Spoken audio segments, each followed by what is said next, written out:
ऐसे छोटे छोटे बच्चे का हौसला बुलंद आप ही लोग करते हैं, आप ही लोग प्यारा आशीर्वाद देते हैं। जब इतना छोटा छोटा बच्चा जब आगे बढ़ता है, इतने सारे कैमरे वाले लोग आए हैं, सागर फिल्म, उजाला एंटरटेनमेंट और अंकित एंटरटेनमेंट, बहुत सारे यहाँ पे चैनल वाले हैं, निशा उपाध्याय एंटरटेनमेंट से भी कैमरे लगे हुए हैं। नया नया रजनीश बाबा जिला परिषद प्रत्याशी जिनके तरफ से क्षेत्र संख्या 40 जिनके तरफ से 501 रुपए का बहुत बहुत धन्यवाद। आप ऐसे ही आते रहिएगा, भगवान करे कि शास्त्री जी भी आते तो आज बहुत अच्छा होता। आज काफी दिनों के बाद हमको मौका मिला है, आप सबसे बीच में मिलने का मौका मिला है, तो बहुत बहुत धन्यवाद। एक माई के दरबार में नया नया लड़का है, अभी शादीशुदा नहीं थे भाई, आर्यन की भी फरमाइश है कि वो लड़की हमारा सुंदर चाहिए ना। तो माई के दरबार में जैसे कि नवरात्रि के समय चला था और माई के दरबार में जाकर के लड़का बहुत बड़ा प्यार से कहा, इसके देते रहिए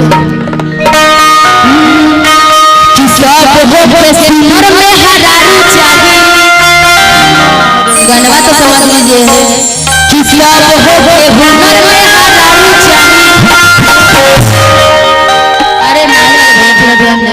अच्छा पंकज जी, अच्छा आगे रहुआ लोग नहीं बोलम ठीक बा, गाना तो याद होई जेकरा जेकरा चाहिए कि सब हो हुनर में हरारू चाहिए सुनर।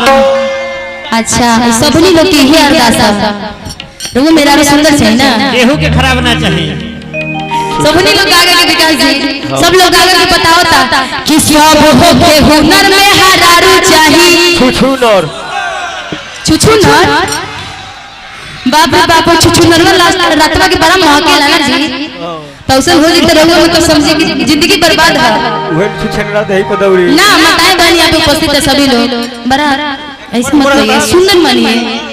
अच्छा आर्यन मैं चाहूंगी कोई छोटा बच्चा होगा तो थोड़ा नीचे से बुलाओ ना आर्यन, कोई तेरा बच्चा कोई पसंद आता था।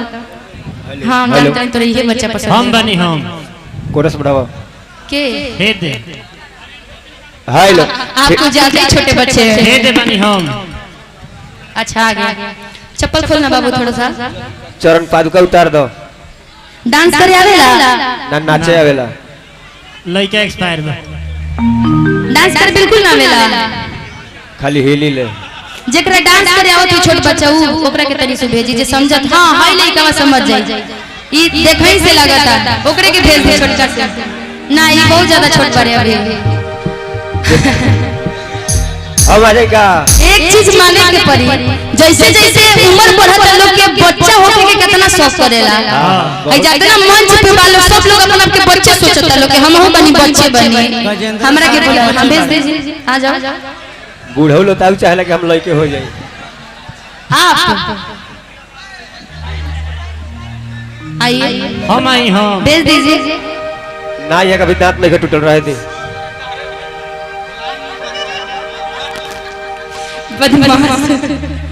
अच्छा चलिए कोई बात ना, लेकिन रउआ लोग लेके चाहिए बच्चा, तो वो बचवा जाके माँ के दरबार में कहा टटका कि सब हो के हुनर में हरारू चाहिए,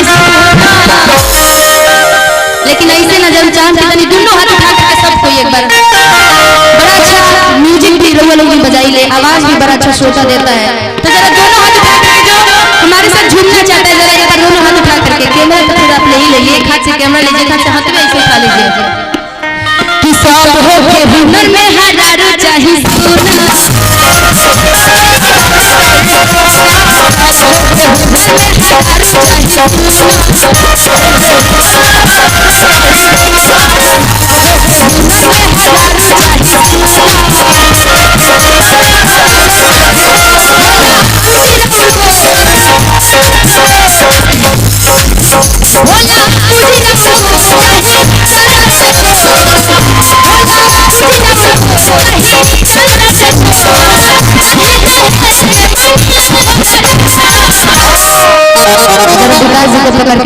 चोनर कौन पकड़ के लेके आओ,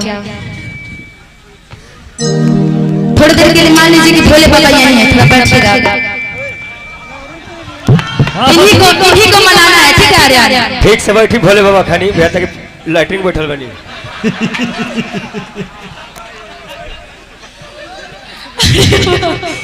अरे भाई इज्जत बना रहे हैं, साउंड वाले भैया थोड़ा सा ध्यान देंगे, थोड़ा एक चुनरी भी लेते हैं। चुनरी है क्या किसी के पास? या गमछी, कोई गमछी भी ला दीजिए ना, एक गमछी दे दीजिए, अपना गमछी दे दीजिए। पियरी गन। हाँ ई भाई ठीक बा कमछी।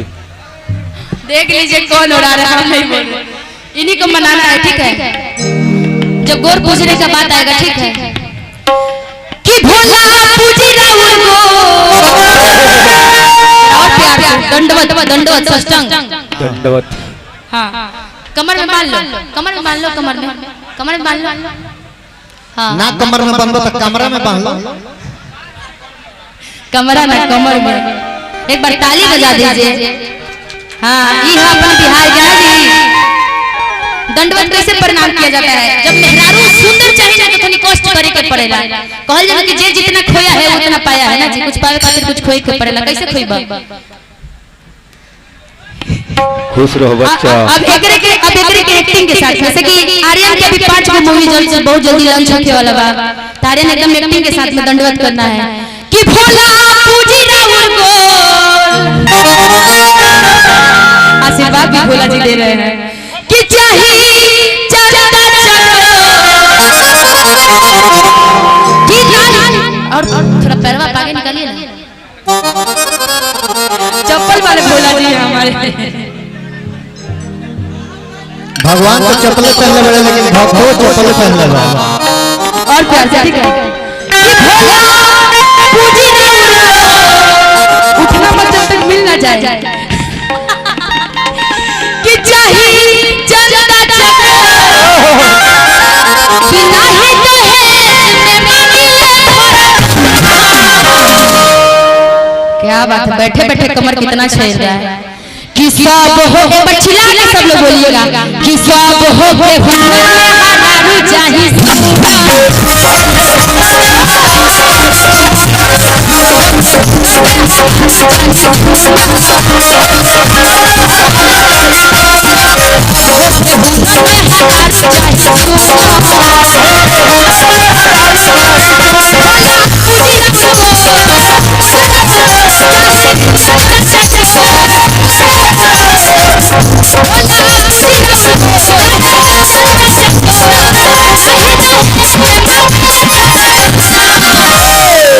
देखो बिहार में उधर से आ रहा है गोलू जी। गोलू जी एक बार गोलू जी के लिए जोरदार तालियां बजा दीजिए आप लोग कि सब हो के हुनर में हारू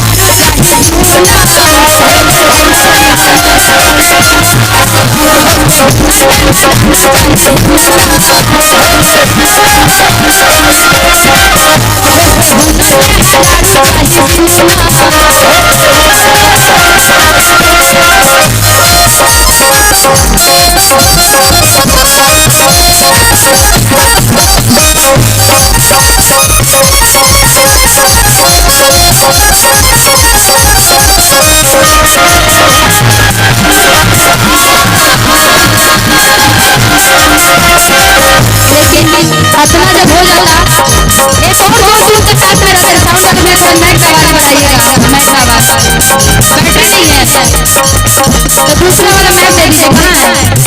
एक और मैक भी थी, जरा मैक दे दीजिए, जरा इसको बोल दीजिएगा बैटरी नहीं है इसमें, दे दीजिए। एक और लड़का साथ में रहता, लड़का रुकेगा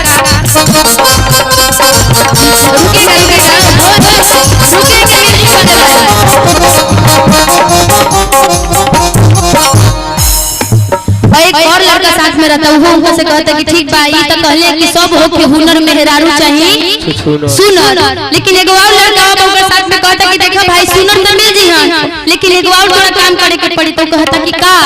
तो कहता का कि बेल के पतैया पे करब सिरगने चा, कि बेल के पतैया पे करब सिरगने चा, बेल के पतैया मेहरारू मोरी बेटा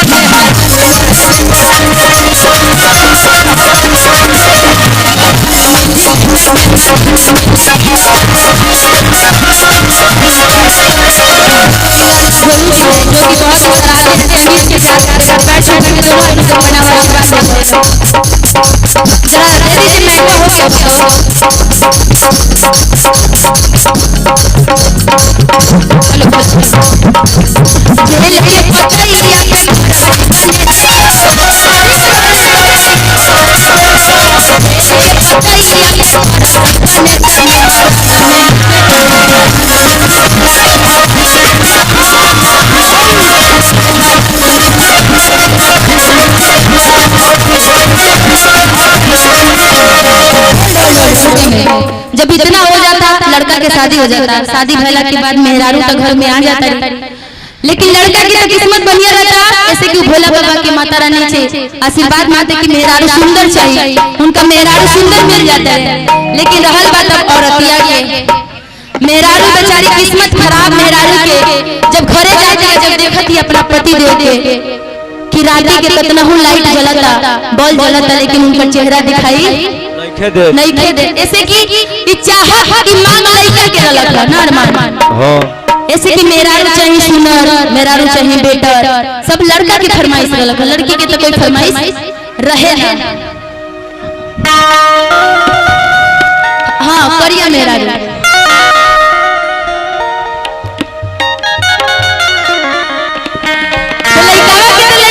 मिल जाता है, सुंदर मिल जाता है। गांव में जब जाते हैं सब लोग फलाना के मेहरारू बहुत सुंदर मिल रखी, लेकिन जब मेहरारू अपना गांव में जाती है, जब दोस्त लोग देखता, लोग सहेली लोग देखता तो कहते क्या उनका से क्यों सखी पता ना तो कौन भगवान की पूजा करले रहलू तो तोरा हसन मरद मिलले हां।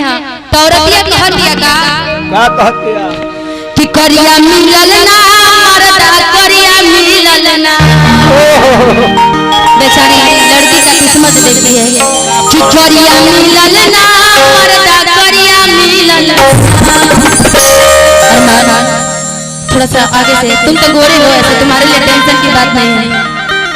लड़कियां बेचारी अपना सखी से कह दिया का कि करिया मिलल ना मरदा करिया मिलल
अच्छा खासा सुंदर स्मार्ट लड़का मिले तो गांव सहेली ऐसे कि खुशबुआ में पति बड़ा सुंदर मिल रहे, खुशबुआ के हस्बैंड बहुत सुंदर मिल रहे, लेकिन हमार मर्द करिया मिल गई। हम सोचली कि हमार नाम है, लेकिन उतना ही बदनाम हो गई। बड़ा दुख से बेचारी अपना सखिया से कह दिया क्या दिन रात हमसे करवे नहीं बाबा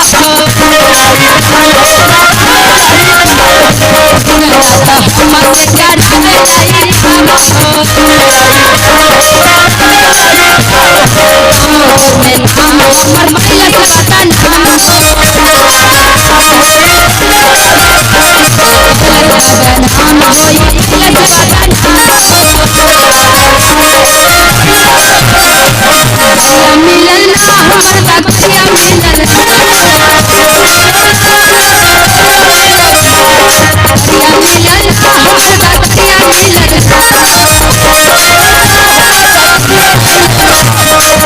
नहीं हमारे आदरणीय टिंकू बाबा की तरफ से 1001 रुपए के नाम है। बहुत बहुत धन्यवाद।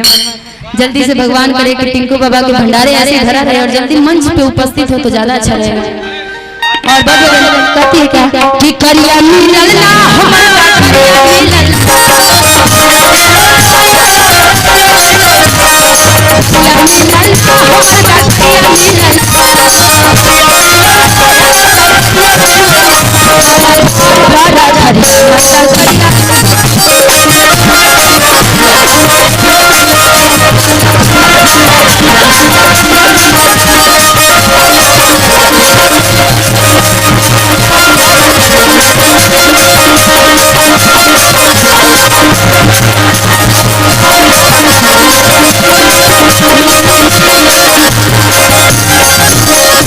सभी लोग खावे वाली मैया का जोरदार जयकारा।